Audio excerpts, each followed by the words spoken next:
The text message arrived at the worst possible moment. Sarah's heart sank as she read the words that would transform what should have been a perfect weekend into an emotional minefield she never saw coming. After months of careful courtship with Michael, their first intimate encounter would be overshadowed by family tragedy in ways that left her questioning everything she thought she understood about timing, empathy, and human connection. For 3 to 4 months, Sarah and Michael had been dancing around each other in that delicate way new relationships unfold. Multiple dates, growing attraction, meaningful conversations that stretched late into the night, all building towards something beautiful. They'd both finally admitted their feelings, planned a romantic weekend getaway, and Sarah felt the flutter of anticipation that comes with new love about to bloom. Then reality crashed into their fairy tale with devastating force.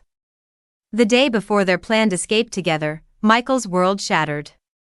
His father, the man who had raised him, was seriously ill and hospitalized. The weekend trip became impossible, their romantic plans dissolving into the harsh priorities of family crisis and medical emergencies. Sarah watched helplessly as the man she was falling for crumbled under the weight of potentially losing his dad. Michael's initial reaction was to retreat completely. "I want to be alone," he told Sarah, his voice hollow with grief and fear. She understood trauma makes people want to curl up and shut out the world, even those who care most. Sarah prepared herself for the lonely weekend ahead, supporting him from a distance while he faced his family's crisis. But grief is unpredictable, and the next morning brought a surprising change. Michael asked Sarah for coffee, his emotional state shifting like quicksand beneath his feet.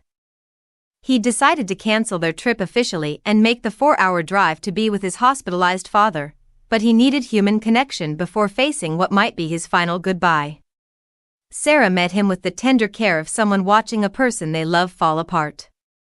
She offered comfort through presence, holding him as he processed the reality of his father's condition. When he kissed her hand, a gesture so gentle and vulnerable it broke her heart, she felt the intimacy of shared pain, the way tragedy can strip away all pretense and leave two people completely exposed to each other.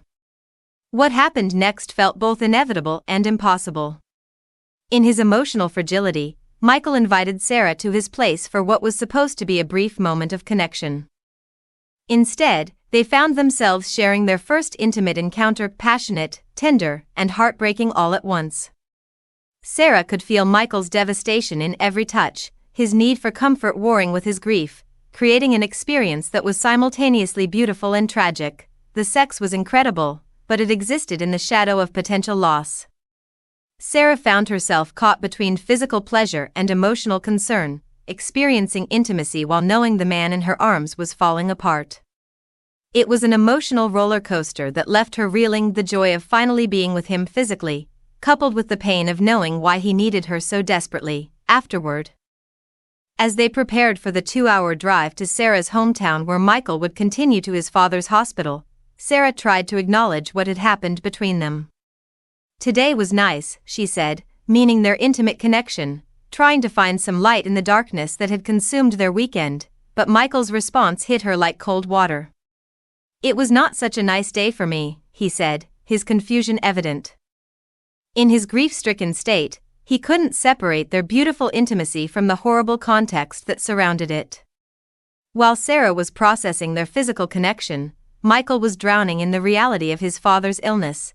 The miscommunication felt like a chasm opening between them. Sarah suddenly wondered if she'd been insensitive, if her comment about their encounter being nice had come across as callous or inappropriate. Had she failed to read the room completely? Was she supposed to pretend their intimacy hadn't been meaningful? Should she have focused only on his family crisis? Now Sarah found herself spiraling into self-doubt and regret. Had she taken advantage of Michael's emotional vulnerability? Was sleeping with him while he was devastated about his father somehow wrong, even though he had initiated it?